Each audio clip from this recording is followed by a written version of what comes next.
he wasn't supposed to be a weapon. The Piper L-4 Grasshopper was a canvas and plywood spotter plane, an airborne pair of binoculars with a 65 horsepower engine. Its mission was to observe, to radio coordinates, and to stay alive by being too small and too slow to bother shooting down. But on a foggy September morning in 1944, Major Charles Bazooka Charlie Carpenter, a 32-year-old former high school history teacher from Illinois, redefined its purpose. Crouched beside his aircraft on a muddy strip near Arracourt, France, he watched the horizon where the rumble of German Panzer V Panther tanks echoed. For months, he had circled above battles, a helpless witness to carnage. He'd seen Sherman tanks brew up, their crews incinerated by superior German armor that could kill from a distance American guns couldn't match. The frustration of watching from the safety of the sky became an obsession. If he couldn't call in artillery fast enough, he would have to bring the fire himself. In an act of sheer, calculated madness, he and a loyal crew chief had jury-rigged 6 M9 bazooka launchers onto the Grasshopper's wing struts. The plane, already fragile, was now overloaded by nearly 90 pounds. Other pilots thought it was suicide.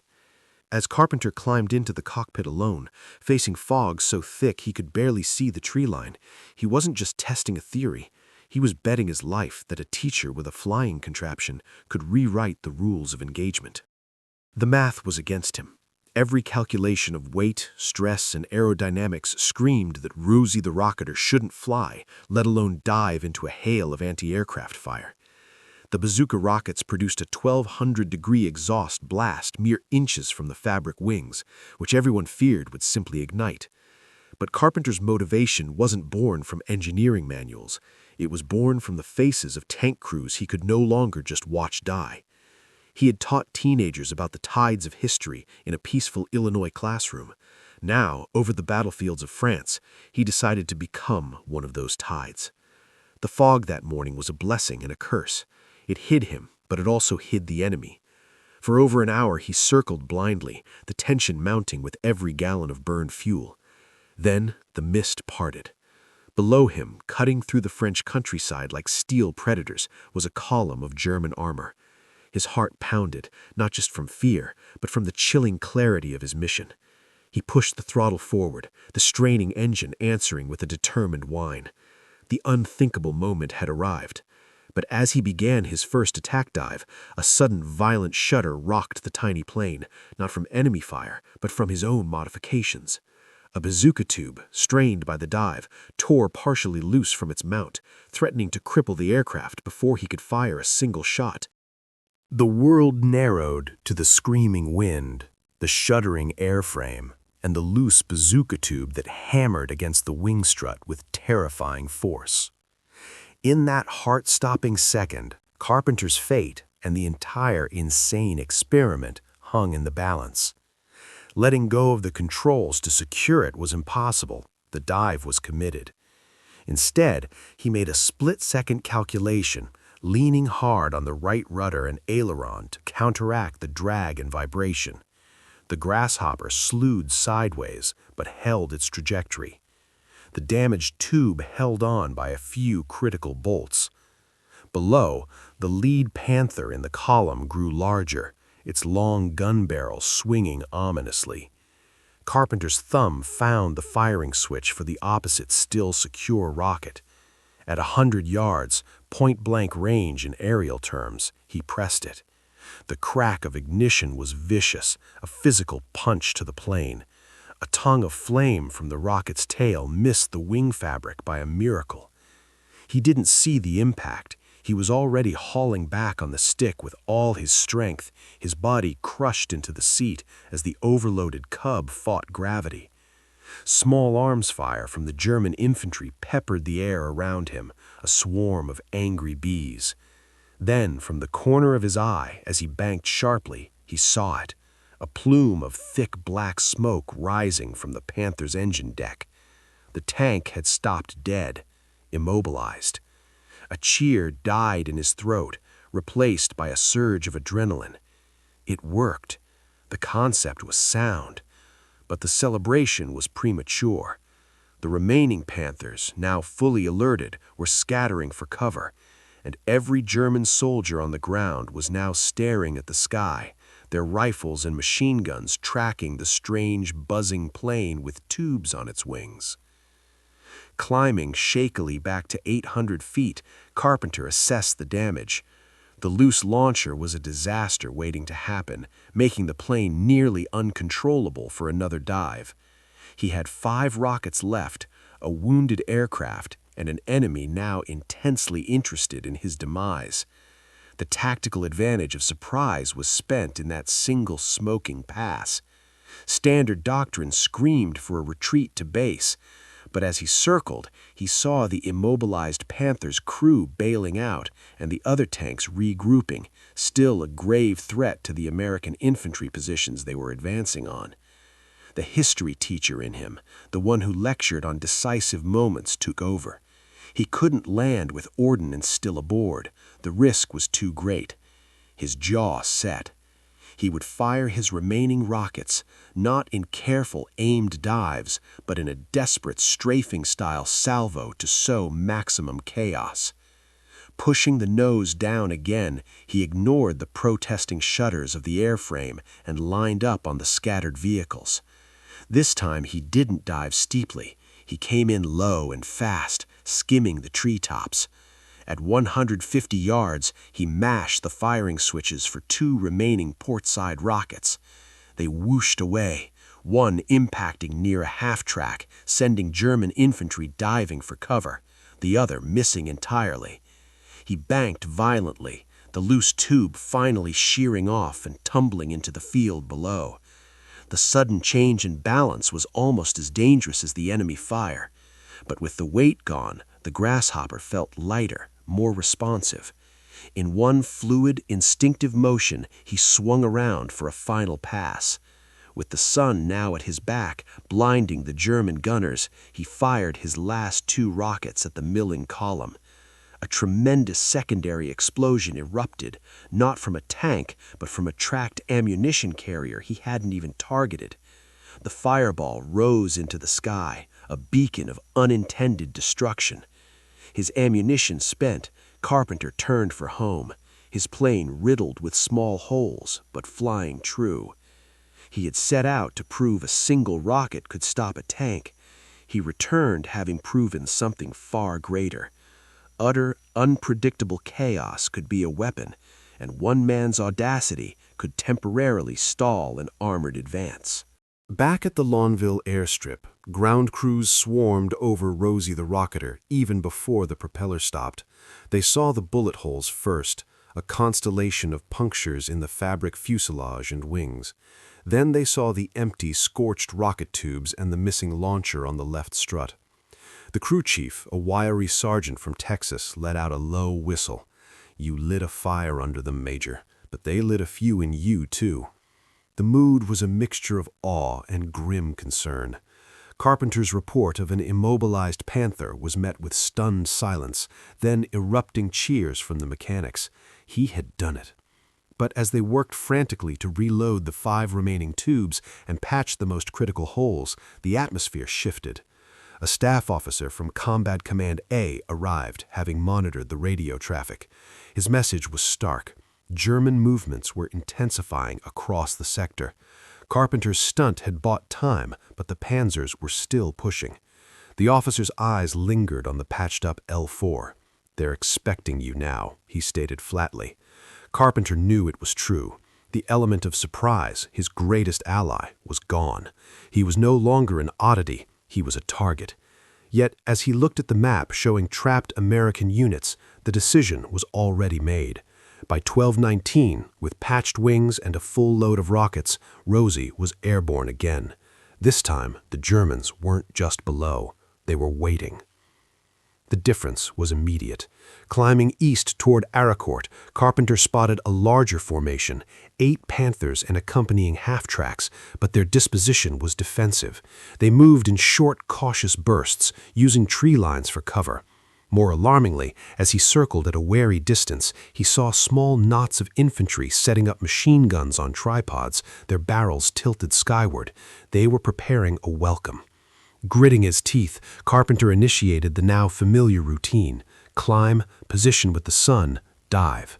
But as his nose dropped, the German response was a coordinated storm of fire.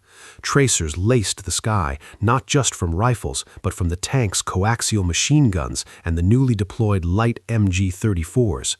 The Grasshopper shuddered under multiple hits. A jarring clang echoed from the engine cowling, followed by the sickening smell of scorched metal and oil. The cockpit filled with a fine haze of smoke. Pulling out of the dive after a hasty rocket launch, Carpenter felt a new, alarming sluggishness in the controls. The rudder pedals felt mushy. A glance back revealed a shredded tail section, fabric flapping like a ragged flag. He'd hit another tank. Smoke poured from its engine, but the cost was catastrophic damage to his own plane. The Germans had adapted. They were no longer fighting a tank battle. They were conducting anti-aircraft operations against a single, persistent pest, and they were winning. As he veered away, struggling to maintain level flight, a radio call crackled through his headphones. It was a desperate plea from a trapped waterpoint crew, 20 men about to be overrun. They were just 4 miles away. Carpenter looked at his failing instruments, then at the smoke trailing from his cowling. The hunt had just turned into a suicide mission. The radio crackled with static, but the desperation in the voice was crystal clear. Waterpoint Team Charlie surrounded. 4 Panthers. Request immediate support. Any support. Carpenter's eyes flicked between the failing instruments. Oil pressure was dropping. The temperature gauge was deep in the red, and the rudder responded with a deathly delay. The logical, the only sane order from any command would be to disengage. He had a crippled aircraft that could barely maintain altitude, let alone execute another attack dive. Every rule of self-preservation and military procedure screamed at him to turn his battered Grasshopper west toward the safety of the field and the mechanics who could maybe, just maybe, patch Rosie up again. But the map in his mind was no longer a tactical chart. It was a snapshot of 20 men, cooks, clerks, and drivers, huddled behind their trucks, watching the hulking shapes of Panthers close in. Artillery couldn't help without friendly fire. No other air support was available. In that suspended moment over the French countryside, Charles Carpenter ceased to be just a pilot following orders. He became the only variable in a doomed equation. With a calm that surprised him, he keyed his microphone, his voice flat. On my way. He shoved the throttle forward, the wounded engine protesting with a shuddering groan, and turned the leaking, smoking plane not toward home, but toward the coordinates of the besieged waterpoint. The 4-mile flight felt like an eternity. Every gust of wind threatened to tear the loose fabric from the tail. The smell of burning oil grew stronger, a promise of imminent mechanical death. As he descended toward the coordinates, the scene unfolded below with horrifying clarity. In a small clearing, 5 American trucks were parked haphazardly. Men scrambled for cover, firing rifles uselessly at the steel beasts approaching from the northeast. 4 Panthers, their commanders bold in their open hatches, advanced methodically. They had learned. The moment Carpenter's distinctive silhouette appeared against the gray sky, the entire German formation froze. Tanks halted, infantry sprinted from half-tracks, not to advance, but to set up a perimeter of machine guns. They weren't just attacking the waterpoint anymore, they were baiting a trap. Their turrets and every portable weapon slowly traversed upward, waiting for him to begin his predictable dive attack. Carpenter circled at 800 feet, a bird of prey with broken wings. He was out of time, out of options, and flying into a pre-sighted kill zone. He armed his remaining rockets. The choice had been made. But as he nosed over into what he believed would be his final dive, a new, chilling realization hit him. The Germans weren't just waiting to shoot at him. They were waiting to shoot at him from his blind spot, coordinating their fire to converge exactly where his damaged plane would be most vulnerable during its pullout. He was flying not just into fire, but into a calculated crossfire. The air itself seemed to vibrate with anticipation. Carpenter saw the deadly geometry of the trap. the machine guns positioned to intersect where his fragile plane would be slowest at the bottom of its dive. A direct attack was suicide. In a flash of instinct, he aborted the dive, pulling the shuddering Grasshopper level just 300 feet above the ground. The German gunners, tracking his predicted path, fired prematurely, streams of tracers crossing empty air where his tail should have been. He had stolen a precious second of confusion. Now he had to think like the history teacher he was, recalling stories of unexpected maneuvers. He shoved the stick forward again, but not into a dive. He dove toward the ground, skimming so low that the prop wash whipped the tall grass in a furrow behind him. He was now a ground-hugging missile, using the terrain itself as cover. The Panthers, their guns elevated for an aerial target, couldn't depress enough to hit him. The German infantry, however, unleashed a storm of rifle and machine pistol fire. Bullets ripped through the already tattered fabric. Something hot grazed his calf. Ignoring the pain, he aimed the entire aircraft like a crude sight. At 150 yards from the lead Panther, flying barely 20 feet off the deck, he fired a single rocket from his right wing. The recoil slowed the Cub violently. The rocket streaked out, striking the Panther not on its thick frontal armor, but on the thinner top of its engine compartment where it met the turret. A plume of smoke and flame erupted. The tank ground to a halt, its engine dead. But Carpenter had no time to celebrate. A machine gun burst from a half-track found his left wing, shredding the aileron. The Grasshopper lurched into a sickening roll. Fighting the controls with brute strength, Carpenter managed to level the plane, but it was now critically wounded. He could feel the life draining from it with every sputter of the oil-starved engine. 2 rockets left, 3 active Panthers. The American soldiers below, seeing one tank burning and the bizarre spectacle of the low-flying Cub, found new courage. They redirected their rifle fire at the German infantry, forcing some gunners to duck. It was the smallest of distractions, but it was enough. Carpenter banked the crippled plane in a wide, staggering turn, lining up for another pass. This time he came from the side, presenting a harder target. The German tank commander of the nearest Panther, perhaps enraged or overconfident, made a fatal mistake. Instead of buttoning up, he stood in his hatch, shouting orders and pointing. At 120 yards, Carpenter fired his penultimate rocket. It was a wild shot, but it flew straight into the open command hatch. The subsequent internal explosion was catastrophic. The Panther's turret blew clean off, spinning into the air like a grotesque toy. The shockwave rattled Carpenter's Cub. He had just 2 tanks and 1 rocket, but his aircraft was finished. The engine seized with a final metallic shriek. A deathly silence fell, broken only by the whistle of wind through 100 holes. The Piper L-4 was now a glider, and the last 2 Panther commanders, seeing their comrades destroyed, turned their full fury toward the helpless, silent plane, slowly falling from the sky. Silence was the new enemy. With the engine dead, the only sounds were the rush of wind and the ominous creaking of the airframe.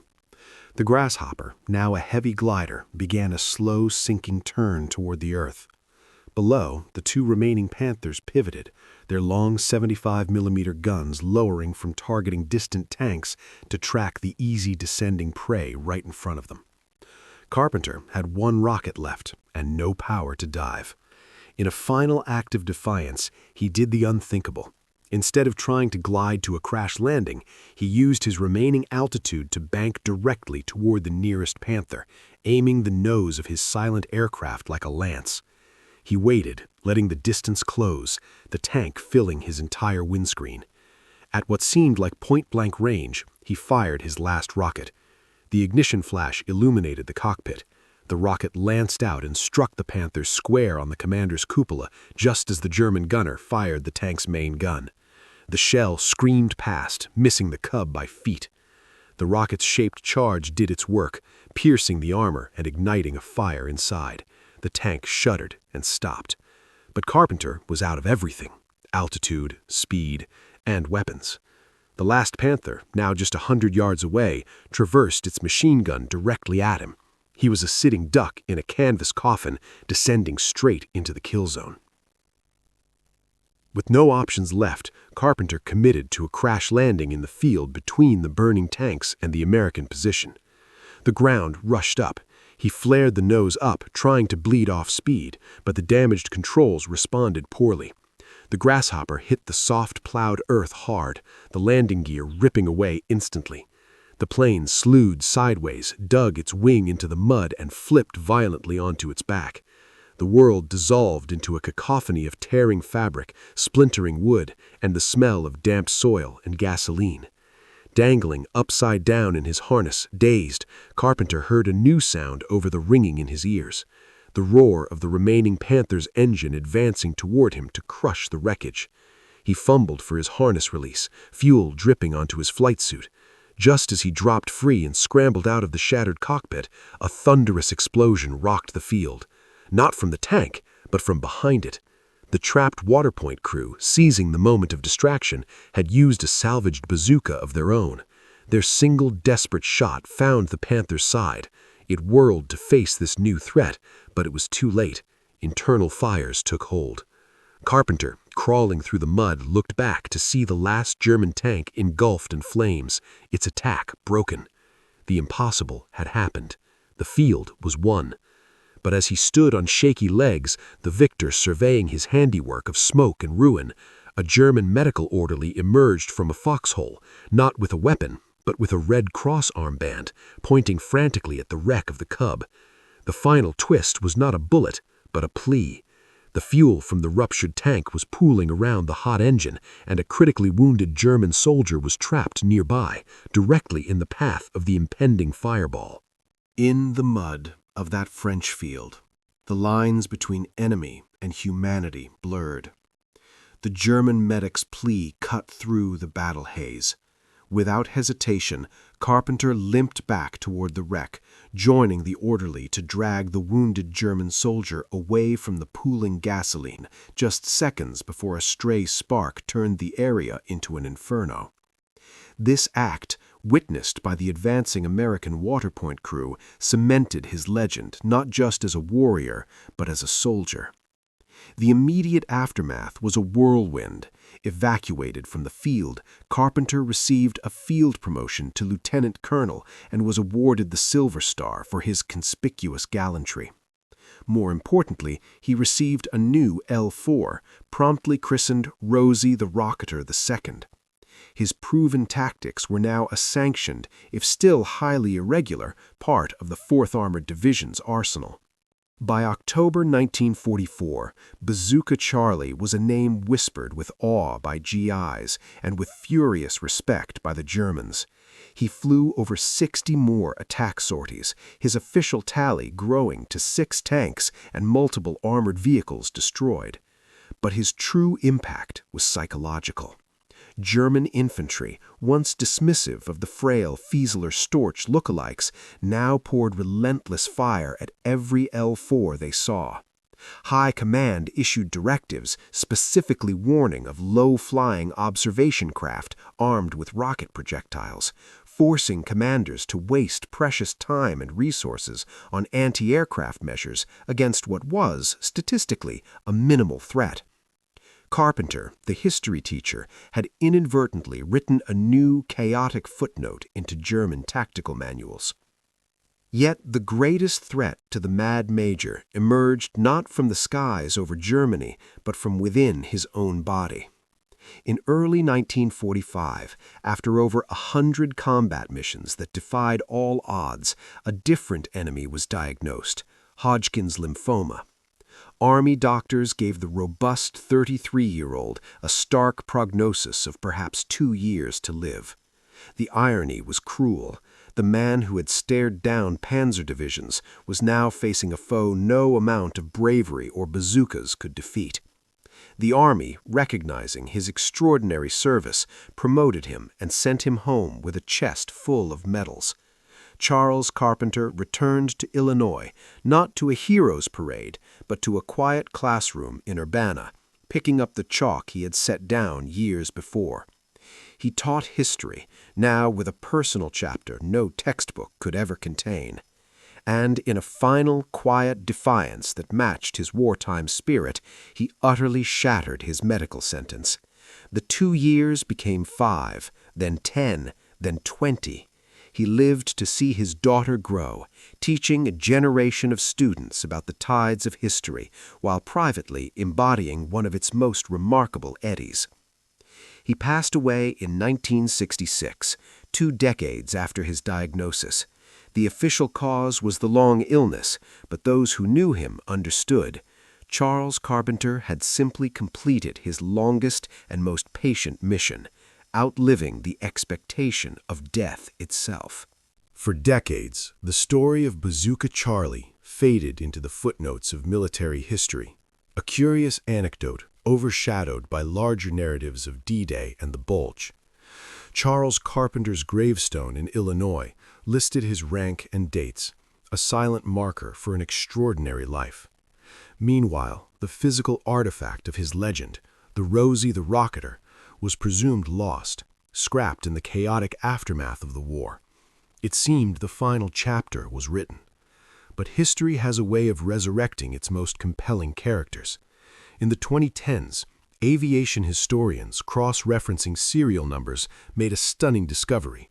A worn-out Piper L-4H, used for decades as a civilian crop duster and joyride aircraft in Austria, wasn't just any old plane. Its fuselage bore the serial number 4330426. It was Carpenter's second aircraft, Rosie the Rocketer II, the very one in which he flew the majority of his audacious missions after the crash at the waterpoint. The plane that German High Command had specifically warned its troops about was found not in a museum, but in a barn, its battle modifications long removed, but its essence intact. The discovery sent shockwaves through the warbird community. Here was not just a relic, but a symbol of unimaginable grit, waiting to be restored to tell its story once more. The recovery and ongoing restoration of Rosie the Rocketer II by foundations like the Collings Foundation serves as the final powerful twist in Carpenter's tale. It transforms his legacy from a mere story into a tangible, enduring lesson. The lesson is not about the efficacy of jury-rigged bazookas on flimsy planes. That was a desperate, fleeting tactic of a specific moment.